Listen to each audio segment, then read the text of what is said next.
పావురాల్లో ఎంత గొప్ప లక్షణం ఉందో తెలుసు. ఇటీవల పత్రికల్లో చదివి అవురా పావురం అనుకున్నాను. పావురాలు పిల్లలకి పాలిస్తాయండి, గింజలు పెట్టవండి పాలిస్తాయండి. పసి పిల్లలకి పాలిస్తాయి పావురాలు. పావురాలు పాలు కూడా ఏంటి, వాటికి ఎక్కడ వక్షోజాలు లేవే, పాలిచ్చే అవకాశాలు లేవే, ఇస్తాయి. అవి ధాన్యం గింజలు కానీ ఇతర గింజలు కానీ వేరే ఏదైనా తిన్నప్పుడు పావురం, తల్లి పావురం నోట్లో పంపిస్తుంది, తిందో నవలదో లోపల పంపిస్తుంది. దాని గొంతు దగ్గర ఓ సంచి పెట్టాడు భగవంతుడు సహజంగా. ఆ సంచిలోకి వెళ్ళిపోతాయి ఇవన్నీ, స్టోరేజ్ నిలవ.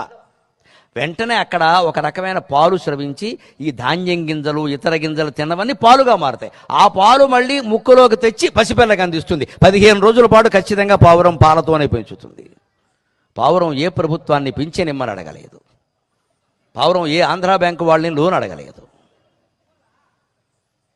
పావురం నా పిల్లలకి పెళ్లి చేయమని అడగలేదు. ఓ పెళ్లి దెబ్బతింటే మళ్ళీ చేయమని అడగలేదు.